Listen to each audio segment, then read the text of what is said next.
오늘은 대림절 첫째 주일입니다. 주주의 이 땅에 오심을 사모하며 기다리는 절기입니다. 죽을 수밖에 없는 인간을 위해 사랑하는 독생자 예수를 이 땅에 보내셔서 우리를 구원하시는 하나님의 사랑의 시작입니다. 대림절 기간 구주의 이 땅에 오심으로 인하여 기도하며 기다리는 축복의 성도들이 되시기를 바랍니다. 어느 날 이 야고보와 요한의 어머니 살로메가 두 아들을 데리고 와서 예수님께 뭐라고 질문을 했습니다. 이야기를 했죠. 그랬더니 그 말소리가 예수님에게 분명하게 잘 들리지 않았던 모양입니다. 우리도 뭔가 말을 할 적에 떳떳하거나 뭔가 하면 크게 확실하게 또렷하게 말했으면 참 좋았을 텐데 이 야고보와 요한의 어머니가 그렇게 크게 알아듣게 이야기한 건 좀 아닌 것 같습니다. 아마 우리 표현으로 하면 기어가는 목소리로 예수님께 뭐라고 말했던 모양입니다. 그랬더니 예수님께서 21절에 그 어머니를 향하여서 무엇을 원하느냐? 원하는 게 뭐냐? 라고 다시 되물으셨습니다. 그랬더니 그 여자는, 그 어머니는 주의 나라가 임하면 나의 두 아들을 하나는 주의 우편에 하나는 좌편에 앉게 해달라라고 요청을 합니다. 그 이야기를 들으신 예수께서 28절에 내가 온 것은 섬김을 받으려 함이 아니라 섬기기 위해서 왔다라고 말씀하시는 게 오늘 본문의 어떤 전체 내용입니다.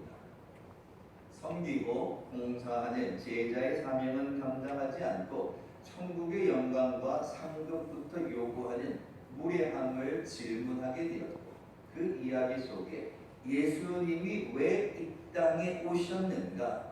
대림절을 시작하면서 예수께서 이 땅에 오신 이유가 뭔가?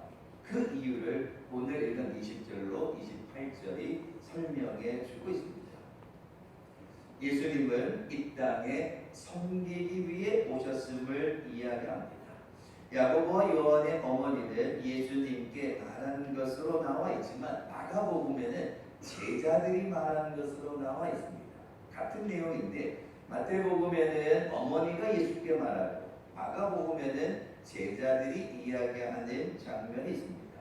자, 그랬더니 이 부분을 누가 말했느냐? 종교개혁자 칼빈은 이렇게 해석을 합니다.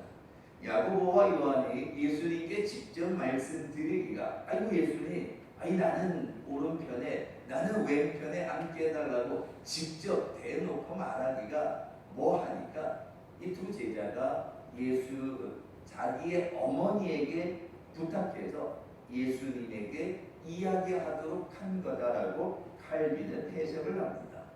그런데 이 야고보와 요한의 어머니 살로메는 요한복음을 통해서 보면 예수님의 이모가 됩니다. 그러니까 마리아와 이 살로메는 형제간인 거죠. 그러니까 이 야고보와 요한의 어머니는 예수님 이모와의 관계가 되는 그 예수님의 이모가 되니까 그 관계를 이용해서 누구보다도 다른 부탁을 했던 겁니다. 그래서 야고보와 요한, 아이고 이복의 조카, 아이고 그래도 우리 친척지간인데, 아이고 야고보와 요한을 그 큰 나라가 되면 천국이 임하면 오른편에 왼편에 좀 앉게 해주면 안 되겠나? 아마 이런 의미가 되었던 모양입니다. 자, 그런데 그 이야기를 듣고 24절에 보면 나머지 10제자가 분노했다 이런 표현이 있습니다. 그 모습을 보면 나머지 10명의 제자도 나름은 아이고 내가 오른편이든 왼편이든 내가 예수님과 가까이 있었으니 뭔가 큰 일을 하겠구나라고 자기들도 생각하고 있었는데 야고보와 요한의 어머니가 먼저 선수를 치니까 그 모습을 보고 분노했다라고 이야기를 하고 있습니다. 근데 오늘 이 모습을 통해 그 어머니가 예수께 했던 이야기를 통해서 보면 이렇게 정리할 수 있습니다. 신앙의 경주를 마치기 전에 해야 할 일을 다 하기도 전에 천국의 상급과 영광을 먼저 구하고 있다는 겁니다. 그래서 예수께서는 25절로 27절에 이야기하기를 이방인의 집권자들이 세상의 집권자들은 자기의 권세와 힘을 가지고 함부로 하고 있다. 그런데 하나님의 나라 그것을 전하는 제자들이 세상의 권세자를 따라가서 자기 멋대로 하는 그런 사람들처럼 오른편에 왼편에 앉게 해달라고 하는 건 마땅하지 않다. 그러면서 하신 말씀이 27절에 너희 중에 누구든지 으뜸이 되고자 하는 자는 너희 종이 되어야 한다. 제자들은 으뜸이 되고자 예수님이 하늘 보좌에 앉으시면 천국이 임하시면 이 땅의 왕이 되시면 오른편에 왼편에 앉아서 우리도 한몫하고 우리도 권세 잡고 우리도 실세가 돼서 뭔가 하기를 원합니다 라고 말했을 때 예수님은 그건 세상 사람들이 말하는 거고 세상의 어리석은 자들이 이야기하는 거지 하나님의 제자들은 그러면 안 된다. 그러면서 천국에서는 큰 사람이 되려면 섬기는 자가 되고 낮은 사람이 되어야 한다. 종이 되어야 한다. 이야기합니다. 오늘 우리가 살아가는 세상에서도 존경받는 사람들은 큰 부자, 권세 잡은 사람들이 아닙니다. 그저 자기 자신을 희생하며 그 아프리카에 들어가서 아프리카를 살리기 위해 자기를 희생했던 알버트 슈바이처 박사. 그에게 붙여진 이름은 아프리카의 아버지입니다. 가난하고 소외된 자들의 어머니로 불렸던 마더 테레사 수녀. 그러니까 이런 사람들. 그러니까 세상에서 존경받는 사람은 권세 가진 사람, 물질을 가진 사람이 아닙니다. 그저 낮은 곳에 가서 가난하고 연약한 자를 위해 자기를 희생했던 사람들이 오히려 사람들의 인정을 받습니다. 그래서 예수님께서는 제자들에게 책임과 의무는 다하지 않고 그저 천국에서 큰 사람이 될 생각만은 그 제자들에게 28절 말씀 인자가 온 것은 섬김을 받으려 함이 아니라 도리어 섬기려 하고 자기 목숨을 많은 사람의 대속물로 내어주려 합니다. 이야기합니다. 대림절을 시작하면서 예수가 이 땅에 오신 이유는 뭐냐? 섬기기 위해 오셨다는 겁니다. 섬김을 받으러 온 것이 아니라 섬기는 자가 되기 위해 낮은 곳으로 오셨고, 그래서 예수님은 제자들이 높은 자가 되기를 원하고 질문했을 때 아니다. 하나님의 나라는 섬기는 자가 되어야 한다. 그 섬기는 자가 되기 위해 내가 이 땅에 왔노라 말씀하십니다. 예수님이 이 땅에 오신 이유는 섬기기 위해서입니다. 그러면 섬기는 사람은 어떤 자세로 섬겨야 하는가? 오늘 28절은 알려줍니다. 자기 목숨을 많은 사람의 대속물로 주려고 오셨다는 겁니다. 인간의 죄를 대신 지고 속죄의 제물로 돌아가시기 위해 오셨다는 겁니다. 그렇기에 그리스도인은 이 예수를 본받아 자기 목숨을 내어놓을 정도로 헌신하는 자세로 섬기고 봉사해야 한다는 겁니다. 겸손하고 낮은 자세로 섬기는 모습입니다. 섬긴다라는 단어, 이 헬라어는 디아코노스입니다. 디아코노스가 처음 사용될 때 의미는 이 세속적인 천한 일을 하는 사람입니다.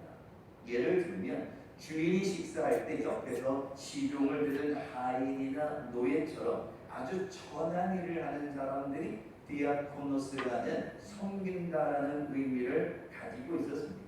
그런데 이 좀 세월이 지나가면서는 이 디아코노스라 섬긴다는 의미가 나중에는 유익하고 중요한 일을 한다라는 의미로 사용되었습니다. 그래서 신약 성경에서는 사도, 동력자, 제자, 여집사 이런 사람들을 디아코노스, 섬기는 자라고 이름을 붙이게 됩니다.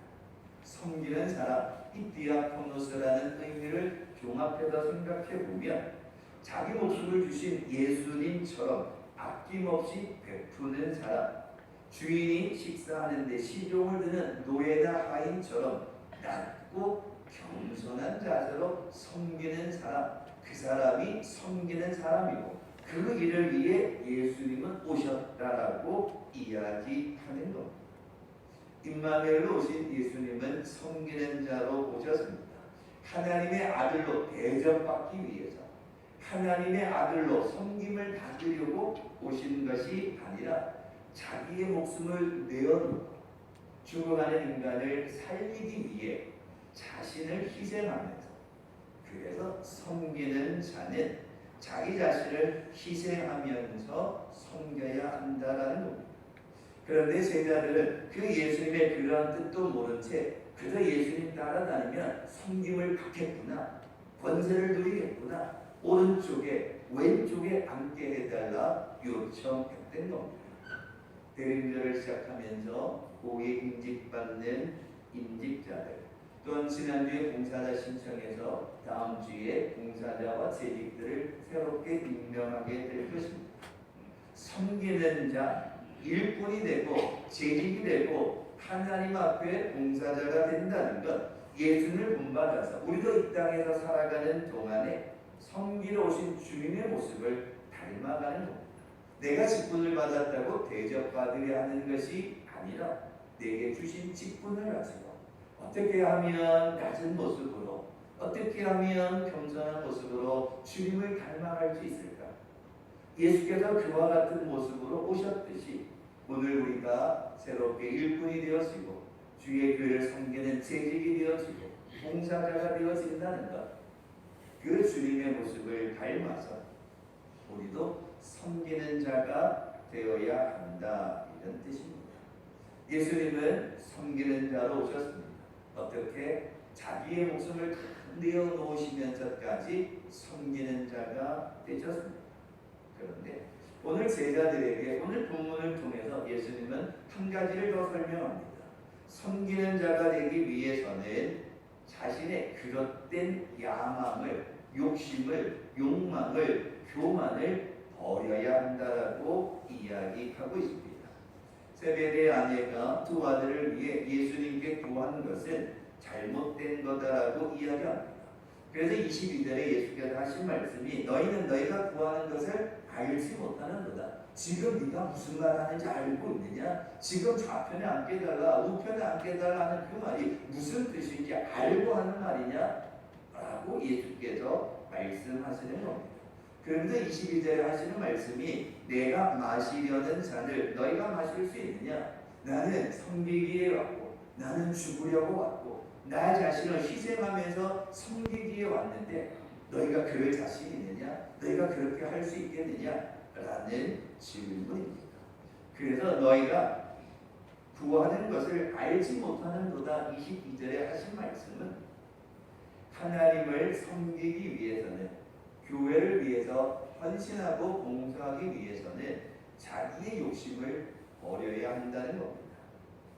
전쟁터에 나가는 사람이 전쟁터에 나가기 전에 사령관을 찾아가서 아이고 나 훈장 달라고, 전쟁이 지금 이겼는지 졌는지, 전쟁에서 어떤 역할을 했는지 그거 알 수도 없는데 전쟁이 일어났으니 사령관한테 가서 사령관이 나한테 훈장 하나 주십시오 라고 하는 것이 그 모습이라는 겁니다.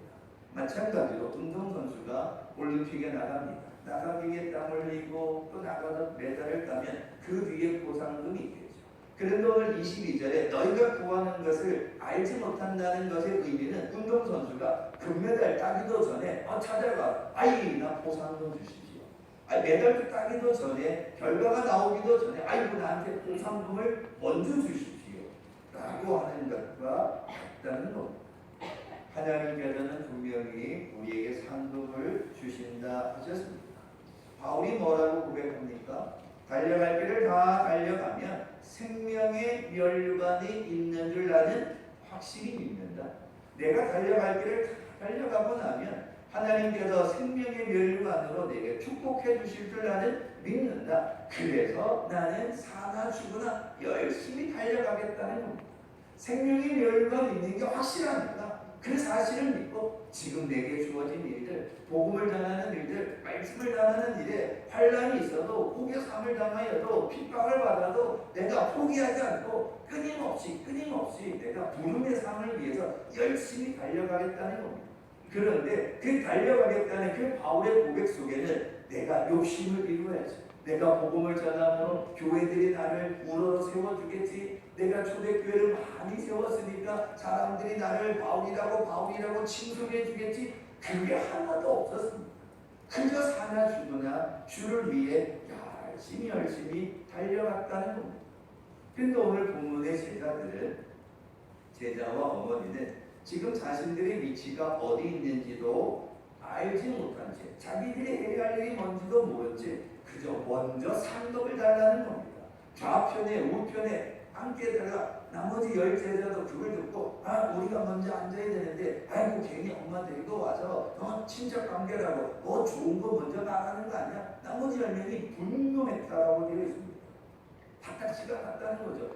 네가 뭐 얼마나 잘났길래 그런 식으로 했다는 말의 의미는 이 제자들 모두가 다 예수님의 참 뜻이 아니라 자기들의 욕심을 가지고 있었다는 겁니다. 그 욕심의 결과가 가룟 유다가 예수님을 팔아버렸습니다. 자기의 욕심, 욕망이 있었는데 예수님이 그걸 이루어주지 않으니까 예수님을 팔아버리게 됩니다.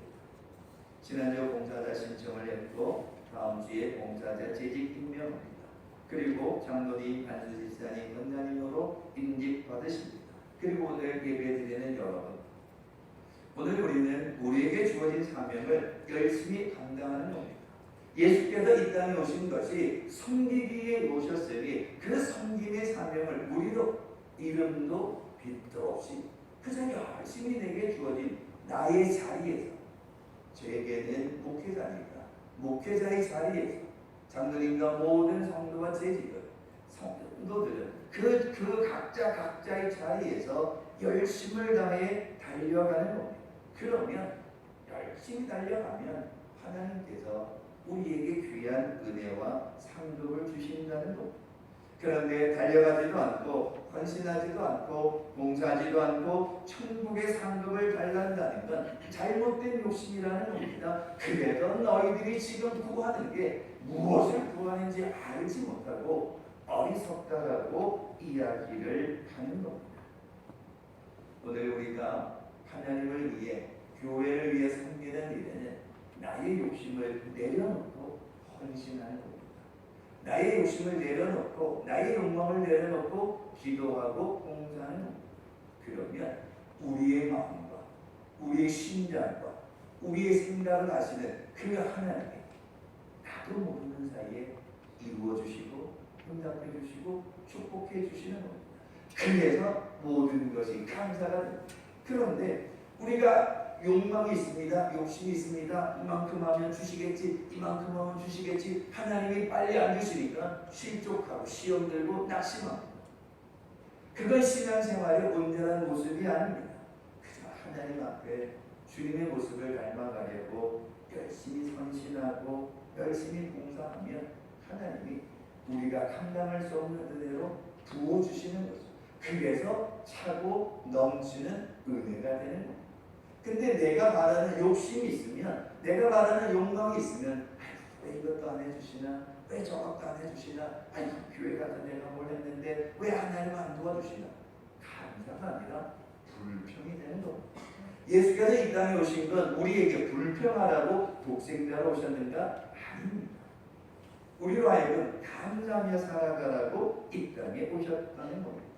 그렇기에 예수님은 그와 같은 모습으로 섬기셨듯이 오늘 우리 모두가 다 늘 언제나 우리의 욕심이 아니라 그저 주님의 은혜 감사함으로 섬길 수 있는 축복의 성도들 되시기를 바랍니다. 자, 그리고 또 한 가지, 이제 이 야고보와 요한의 모습이 있습니다. 자, 너희는 너희가 구하는 것을 알지 못한다. 내가 주는 이 잔을 마실 수 있느냐? 예수께서 말씀하신 잔은 십자가의 잔이요, 고난의 잔이요, 핍박과 환난의 잔인데 그 길을 가겠느냐는 겁니다. 자, 그런데 이 마태복음에서 이렇게 말할 적에 제자들이 야고보 요한이 마실 수 있습니다. 그 주님이 주시는 그 잔을 마시겠습니다라고 대답했단 말이죠. 자, 그런데 놀랍게도 야고보는 초대교회의 첫 번째 순교자가 됩니다. 야고보는 초대교회가 세워지면서 첫 번째 순교자가 되어서 그 예수님의 말씀하신 그 잔을, 순교의 잔을 마시게 됩니다. 그 다음에 요한은, 이 요한이 사도 요한입니다. 그런데 이 사도 요한은 성경에 나타나지 않지만 이런 여러 자료를 보면 100세까지 장수하였다고 합니다. 그리고는 밤모섬에 가서 계시를 받고 계시록을 기록하죠. 두 형제가 잔을 마시게 돼요. 네, 마시겠습니다. 그런데 한 사람은 순교의 잔을, 또 사도 요한은 오랜 세월을 살아가면서 복음을 전하면서 십자가의 잔을 마셨다라고 이야기합니다. 저는 그 모습을 보면서 이런 생각을 해보았습니다. 오늘 저와 여러분이 하나님 앞에 부르심을 받았는데요, 우리가 섬기로우신 예수님, 또 자기의 욕심이 아니라 오직 주님의 모습을 바라보며 섬기며 나갈 때마다 때로는 순교의 잔도 필요합니다. 때로는 십자가의 잔도, 고난도 필요합니다. 그럼에도 불구하고 또 우리에게 필요한 것은 시대와 장소에 따라서 섬기는 모습이 달라졌습니다. 성경의 역사를 보면 초대교회 때는 순교의 잔이 필요했습니다. 고난 가운데 순교함으로 교회를 세워갔기 때문입니다. 우리나라도 전쟁 통해 때로 순교함으로 이 땅의 교회를 든든히 지켰던 순교자들이 있습니다. 자, 그렇다면 2023년을 살아가는 우리들에게 그럼 우리가 지금도 다 순교해야 됩니다. 그건 아닐 겁니다. 시대적 사명이 있습니다. 교회가 세워질 때, 초대교회 때는 그 로마의 핍박과 박해로 말미암아 순교함으로 그 순교가 복음이 확산되는 일이었습니다. 이 땅의 일제 압제와 또 그 전쟁을 통하여서 교회가 어려움을 당할 때 교회를 지키기 위해 그 압박 속에서 끝까지 예수를 외쳤던 순교자들의 피가 한국교회를 세웠습니다. 자, 그렇다면 2023년을 살아가는 우리들의 모습은 어떻습니까? 오늘 우리에게 필요한 것, 어떤 이가 말하기를 우리에게 마셔야 할 잔은 뭐냐? 때로 교회 안에는 청년, 소년들의 우상이 되는 연예인도 있어요. 유명한 운동선수도 필요하고, 사업을 열심히 해서 후원할 수 있는 재력가도 필요하고, 또 지식이 있어서 새로운 것으로 섬기는 자들이 필요하다는 겁니다. 그 말의 의미는 오늘 저와 여러분 모두가 다 각기 재능이 다르다는 겁니다. 각기 역할이 다르고 주신 달란트가 다르니 그 달란트를 통하여서 하나님의 교회를 열심히 섬겨가는 일, 그것이 바로 오늘 우리가 해야 할 순교의 잔, 마셔야 할 잔이다라고 이야기를 하는 겁니다. 말씀을 맺겠습니다. 대림절을 시작합니다. 예수가 오셨습니다. 왜 오셨을까? 섬기기 위해 오셨습니다. 섬기기 위해 어떤 모습으로? 자신을 내어 죽기까지 섬기셨습니다. 욕심을 버리셨습니다. 하나님의 아들이라고 임금으로 삼지할 적에도 예수님은 온전치 않다였습니다. 그 모습을 통해 본다면 오늘 우리는 여러분 각자의 모습 속에서 우리는 우리의 형편에서 우리의 욕심을 내는 주님과 같이 섬기고자 하는 마음, 주님의 모습과 같이 헌신하고자 하는 그 모습을 기억하고, 이 대림절 기간 어떻게 보낼까? 그냥 메리 크리스마스 하면 되겠지 뭐. 기쁘다 부서 오셨는데 외치면 되겠지 뭐. 징글벨 징그럽도록 하면 되겠지 뭐. 그렇게 말합니다. 그러니까 그 의미보다는 오늘 대림절을 시작하면서 예수가 이 땅에 오신 이유가 뭔가? 우리를 살리기 위해. 그러기 위해서 어떻게 하셨습니까? 자신을 희생하면서까지 십자가를 지시면서까지 희생하시기 위해 섬기기 위해 오신 그 예수.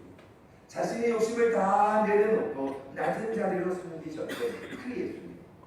그 예수님의 모습을 기억하면서 오늘 인직받는 자들과 또 하나님 앞에 헌신하고자 하는 사랑하는 성도, 또 봉사자로 신청하신 여러분, 우리 또한 이 대림절을 시작하면서 그래, 나도 섬기는 자가 되어야 돼. 낮은 자리에서 겸손한 모습으로 섬기자, 헌신하자.